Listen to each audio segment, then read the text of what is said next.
Hello friends, welcome back my YouTube channel Biogyan के इस online platform पर आपका हार्दिक स्वागत, हार्दिक अभिनंदन। इससे पिछले सेशन में हमने जो डबल मेम्ब्रेन बाउंड ऑर्गेनेल्स हैं लाइक न्यूक्लियस, माइटोकॉन्ड्रिया, इनको हमने कंप्लीट कर लिया था।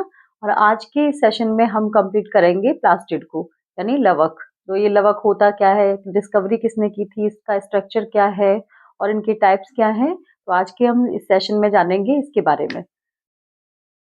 तो जो प्लास्टिड जो होता है, प्लास्टिड भी एक दोहरी झिल्ली युक्त कोशिकांग है। यानी जैसे हमने केंद्रक पढ़ा था, हमने माइटोकॉन्ड्रिया पढ़ा था, तो ये दोनों डबल मेम्ब्रेन बाउंड थे, यानी ये दोहरी झिल्ली युक्त कोशिकांग थे।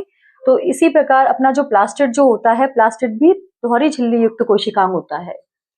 यह भी माइटोकॉन्ड्रिया की तरह अर्ध स्वायत्त ऑर्गेनेल है। यानी अर्ध स्वायत्त मीन्स ऑटोनोमस बॉडी है, क्योंकि इसके अंदर खुद का आरएनए पाया जाता है, खुद का डीएनए पाया जाता है। तो इसमें रेप्लिकेशन की जो टेंडेंसी है वो पाई जाती है, जिसमें कि डीएनए, आरएनए व राइबोसोम्स पाए जाते हैं। सर्वप्रथम जो खोज करता है प्लास्टिड के, वो है हैकल। यानी हैकल ने प्लास्टिड की खोज की थी। और इस प्लास्टिड नाम किसने दिया था? प्लास्टिड नाम दिया था शिम्पर ने। लवक जो होता है पादप कोशिकाओं में पाया जाता है, जबकि जंतु कोशिकाओं में नहीं पाया जाता है। जबकि एक युग्लिना जो है वो एक कोशिकीय जीव होने के बावजूद भी इसके अंदर लवक जो है वो पाया जाता है। इसीलिए हम इस जो पादप युग्लिना है, इस युग्लिना को पादप कोशिका व जंतु कोशिका के बीच की योजक कड़ी कहा जाता है। योजक कड़ी क्यों कहा जाता है? क्योंकि इसमें कुछ कैरेक्टर जो होते हैं वो पादप कोशिका के पाए जाते हैं, जैसे लवक पाया जा रहा है, और कुछ कैरेक्टर जो होते हैं वो जंतु कोशिका के पाए जाते हैं। तो इसलिए हम इसको, युग्लिना को, पादप कोशिका व जंतु कोशिका की योजक कड़ी कहते हैं। प्लास्टिड के अंदर यानी लवक में 70S प्रकार की राइबोसोम्स पाए जाते हैं। लवक को कोशिका में कोशिकांग भी कहा जाता है, कि एक कोशिका के अंदर दूसरी कोशिका का पाया जाना, इसलिए हम इसको कहते हैं कि ये कोशिका के अंदर कोशिकांग भी है। क्योंकि जो लवक है, लवक के अंदर राइबोसोम भी पाया जाता है। तो राइबोसोम भी एक कोशिकांग है और लवक भी एक कोशिकांग है। तो अब इसके टाइप्स के बारे में, यानी लवक के जो टाइप्स हैं, इनको हम नेक्स्ट स्लाइड पे पढ़ते हैं। Classification of plastid. Classification of plastid सबसे पहले दिया था ये शिम्फर ने। यानी जो प्लास्टिड का क्लासिफिकेशन है वो किसने दिया था? शिम्फर ने दिया था। और इसको कितने टाइप में इसको डिवाइड किया था? इसने 3 टाइप्स इसके बताए थे। फर्स्ट है इसका ल्यूकोप्लास्ट, या इसको हम कहते हैं अवर्णी लवक, जिसमें कोई भी कलर नहीं होता। क्लोरोप्लास्ट, क्लोरोप्लास्ट को बोलते हैं वर्णी लवक, यानी ये कलरफुल होता है। और जो क्लोरोप्लास्ट होता है वो हरित लवक होता है, यानी ये ग्रीन कलर का पिगमेंट होता है। तो फर्स्ट है अपना वर्णी लवक या ल्यूकोप्लास्ट। ल्यूकोप्लास्ट जो होता है ये रंगहीन वर्णक कहलाता है। यह भूमिगत जड़ एवं तनों में पाया जाता है, यानी जो जमीन के अंदर होती हैं जड़ या तने, उसके अंदर ये अवर्णी लवक या ल्यूकोप्लास्ट पाया जाता है। जैसे स्वीट पोटैटो हो गया, ठीक है, लाइक ऐसे काफी सारे जो स्टेम और रूट्स होती हैं जो कि जमीन के अंदर पाई जाती हैं। इसके अंतर्गत भोजन का संग्रह किया जाता है।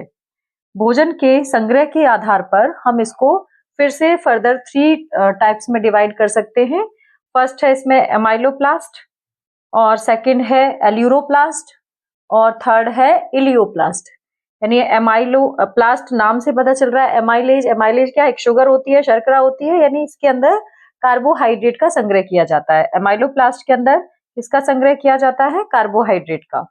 और एल्यूरोप्लास्ट, एल्यूरोप्लास्ट के अंदर प्रोटीन का संग्रह किया जाता है। इलियोप्लास्ट, इलियोप्लास्ट यानी ऑयल जैसा आ रहा है, इलियो, इलियो यानी ऑयल या फैट का संग्रह इसके अंदर किया जाता है। तो इस प्रकार से हम ल्यूकोप्लास्ट को 3 मेन पार्ट्स में डिवाइड करते हैं: अमाइलोप्लास्ट, एल्यूरोप्लास्ट और इलियोप्लास्ट। अब नेक्स्ट आता है इसका क्रोमोप्लास्ट। नाउ अब है वर्णी लवक यानी क्रोमोप्लास्ट। सेकंड जो टाइप है वो कौन सा है? क्रोमोप्लास्ट। क्रोमोप्लास्ट जो होता है वो रंगीन होता है। पुष्प और फलों में जो विभिन्न कलर होते हैं, विभिन्न कलर किसके द्वारा होते हैं? वर्णी लवक के द्वारा ही होते हैं। अगर वर्णी लवक नहीं हो तो पुष्प और जो फ्लावर्स होते हैं, जो फल होते हैं, उन सभी में जो कलर्स होते हैं वो कौन प्रोवाइड करवाता है? वर्णी लवक यानी क्रोमोप्लास्ट। क्रोमोप्लास्ट में कैरोटीनॉइड वर्णक पाए जाते हैं, जिसमें कैरोटीन, जेंथोफिल व लाइकोप्रीन प्रमुख हैं। यानी इनके अंदर ये जो कैरोटीन, जेंथोफिल, लाइकोप्रीन, इन सभी को हम एक साथ जब बोलते हैं तो कैरोटीनॉइड बोलते हैं। यानी कैरोटीनॉइड का मतलब होता है इसके अंदर कैरोटीन भी आ गया, जेंथोफिल भी आ गया और लाइकोप्रीन भी आ गया। जो मिर्च का लाल रंग होता है वो किसके कारण होता है? वो कैप्सिथिन वर्णक के कारण होता है। और कैप्सिथिन वर्णक क्या है? एक कैरोटीनॉइड होता है। गाजर, सेब और प्याज, इन सभी में जो लाल रंग होता है, ये लाल रंग किसके कारण होता है? ये एंथोसाइनिन के कारण होता है और एंथोसाइनिन एक कैरोटीनॉइड वर्णक होता है। गाजर का नारंगी रंग, यानी गाजर में अगर लाल रंग है तो एंथोसाइनिन की वजह से हो रहा है, और अगर गाजर के अंदर नारंगी रंग आ रहा है तो वो कैरोटीन वर्णक के कारण आ रहा है। तो इस प्रकार अपना जो वर्णी लवक है ये कंप्लीट होता है। थर्ड नंबर का आता है अपना क्लोरोप्लास्ट। क्लोरोप्लास्ट जो होता है ये हरे रंग का होता है। इसी वजह से जो पत्तियां हैं, पत्तियों का हरा रंग हरित लवक के कारण ही होता है। क्लोरोप्लास्ट में क्लोरोफिल वर्णक पाया जाता है, लेकिन कुछ मात्रा के अंदर इसमें कैरोटीनॉइड वर्णक भी पाए जाते हैं। तो इसके आगे का जो है नेक्स्ट स्लाइड में हम पढ़ेंगे। नाउ क्लोरोप्लास्ट जो होता है, क्लोरोप्लास्ट फोटोसिंथेसिस में सहायक होता है। फोटोसिंथेसिस क्या है? फोटोसिंथेसिस एक ऐसा प्रोसेस होता है जो कि प्लांट्स के लिए फूड मेकिंग का वर्क करता है। प्लांट्स में फूड बनाने के का काम जो है वो कौन करता है? फोटोसिंथेसिस के दौरान होता है, क्लोरोप्लास्ट करता है। और ये क्लोरोप्लास्ट फूड बनाता है, इसीलिए हम इसे पादपों का रसोई घर कहते हैं। किसको कहेंगे हम? क्लोरोप्लास्ट को। क्लोरोप्लास्ट को पादप का रसोई घर कहते हैं। फूड फैक्ट्री ऑफ प्लांट्स, यानी फूड फैक्ट्री किसे बोलेंगे हम? लीव्स को कहते हैं, क्योंकि खाना कहाँ बन रहा है? मेन तो लीव्स पे बन रहा है। और लीव्स में क्या पाए जा रहे हैं? क्लोरोप्लास्ट पाए जाते हैं। तो क्लोरोप्लास्ट को हम रसोई घर कहा जाता है क्योंकि इसमें स्टोर होता है, और लीव्स को हम क्या कहते हैं? फूड फैक्ट्री कहते हैं। क्लोरोफिल पत्तियों में मीजोफिल टिश्यू में पाए जाते हैं। यानी जो लीव्स होती हैं, ग्रीन लीव्स होती हैं, वो लीव्स का मीजोफिल टिश्यू जो होता है, मीजोफिल टिश्यू के अंदर अपना जो क्लोरोफिल है वो पाया जाता है। तो क्लोरोफिल क्या है? क्लोरोफिल एक पिगमेंट है, और इस क्लोरोफिल के अंदर मैग्नीशियम आयन भी पाया जाता है। यानी क्लोरोफिल के अंदर कौन सा आयन पाया जाता है? मैग्नीशियम आयन पाया जाता है, मैग्नीशियम तत्व पाया जाता है।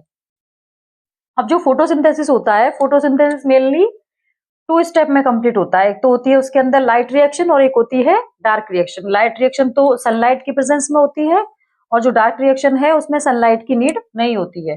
तो जो लाइट रिएक्शन है, लाइट रिएक्शन तो अपना जो क्लोरोप्लास्ट है, क्लोरोप्लास्ट के ग्रेना के अंदर होती है। ग्रेना क्या है? Grana is a group of thylakoid. तो ग्रुप ऑफ थाइलेकॉइड जो होते हैं वो ग्रेना कहलाते हैं, और इस ग्रेना के अंदर जो फोटोसिंथेसिस है, फोटोसिंथेसिस की लाइट रिएक्शन परफॉर्म होती है। कौन सी रिएक्शन? लाइट रिएक्शन परफॉर्म होती है।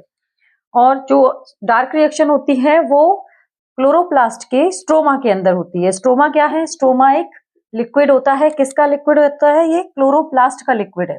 यानी जो अगर हम क्लोरोप्लास्ट का स्ट्रक्चर देखते हैं तो क्लोरोप्लास्ट एक डबल मेम्ब्रेन बाउंड ऑर्गेनेल होता है। यानी इसकी दो मेम्ब्रेन पाई जाती है, एक होती है आउटर मेम्ब्रेन और एक होती है इनर मेम्ब्रेन। इसके अंदर जो लिक्विड होता है या द्रव पार्ट होता है, उस द्रव पार्ट को बोलते हैं हम स्ट्रोमा या मैट्रिक्स। और मैट्रिक्स के अंदर कुछ विक्रिय अवस्था में राइबोसोम्स पाए जाते हैं जो कि 70S टाइप के होते हैं, और इसका खुद का डीएनए होता है। इसके अलावा इसके अंदर ये थाइलेकॉइड्स का ग्रुप होता है, और इस थाइलेकॉइड के ग्रुप को हम नाम देते हैं ग्रेना। अब ये जो ग्रेना होते हैं ये आपस में कनेक्ट होते हैं स्ट्रोमल लैमेली के द्वारा। थाइलेकॉइड का मिडिल पार्ट जो होता है, इस मिडिल पार्ट को हम बोलते हैं ल्यूमेन। ल्यूमेन जो होता है वो क्या करता है? यहाँ पर ल्यूमेन के ऊपर ही सारे पिगमेंट पाए जाते हैं, तो ये लाइट को ट्रैप करता है। लाइट को ट्रैप करने के बाद में इसके अंदर जो अपनी डार्क जो लाइट रिएक्शन है वो परफॉर्म होती है। तो ये हमारा है थर्ड लास्ट पॉइंट जो है क्लोरोप्लास्ट का है। सो गाइस, अगर आपको ये वीडियो अच्छा लगा हो तो प्लीज लाइक करें, शेयर करें और सब्सक्राइब करें। Thank you.